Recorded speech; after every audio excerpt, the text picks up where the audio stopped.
Hi, this is Jason Boyer. I'm at Silver Mines campsite number 12. This is the first campsite Gina Dawn Brooks was taken to in 1989. My uncle Henry Leland and my aunt Sandra Sissel were part of the abduction um, of Gina Dawn Brooks in 1989 from Fredericktown on August 5th. Campsite number 12 is where the 1980s late model dark blue Suburban was parked. Um, the next campsite over next to it was where the Nomad was parked. Like I told you, when we were walking up, the police truck or park ranger truck was parked at the very entrance. There was a red maroonish car that was parked, part of it as well, at a campsite right next to us as well. We were always totally surrounded by the goons, as I call them. But this is the first campsite she was taken to. When she was brought here,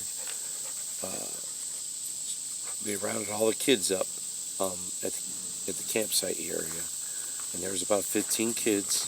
Matter of fact, there was 15 kids and 10 adults. And I called the adults goons because they were all part of what was going on. It was a very controlled environment for all of us. They sat all of us around a campfire when Gina was brought here. I know they were making s'mores at the time. My cousins, HG,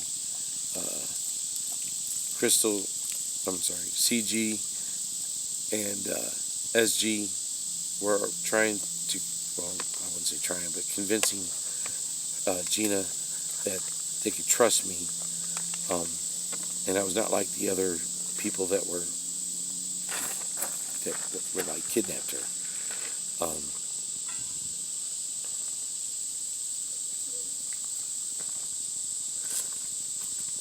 Campsite number 12 is where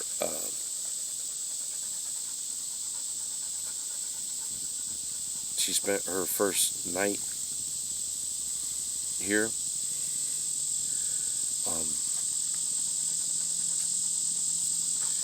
I'm sitting at campsite number 12 right now, and excuse me if I have any emotions or feelings on this, but I'm looking around and I can honestly see everything happening as I talk about it. Behind me is where the tent was, one of the tents, and where I'm sitting at is the picnic bench that is at campsite number 12. This picnic bench is where it was the first day in the morning after they abducted Gina. They had my uncle and the park ranger / police officer was sitting at the park bench with Gina, and they told me to come over and asked me to do things to her. I refused. The police officer got up and tossed me to the ground. I got back up, and they insisted I continue to do things to her. Gina reached out her hand and put her hand on my waist and just literally said, "Do what they say." And she said, "I trust you." And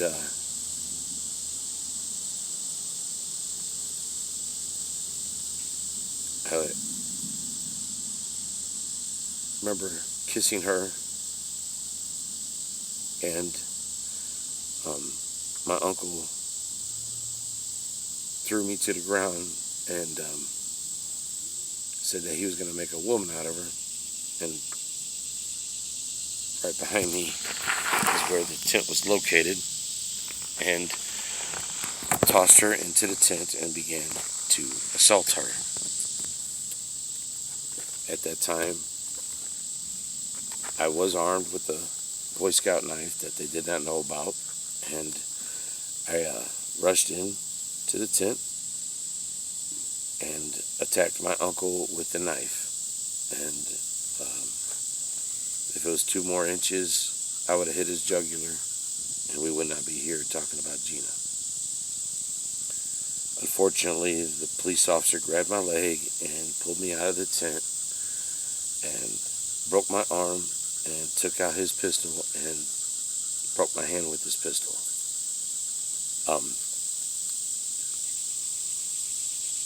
After they broke my hand and arm,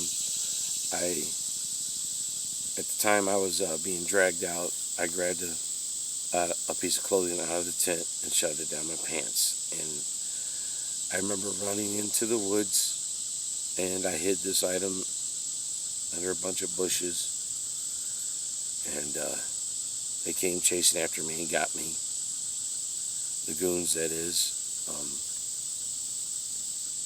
And then we loaded into the Nomad, which looks like a station wagon. It was a kind of like cream and green color.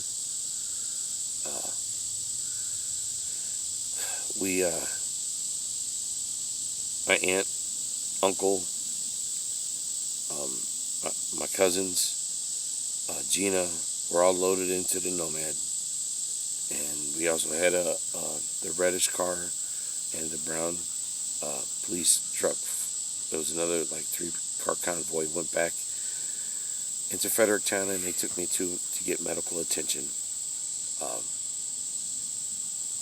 The doctor's office they took me to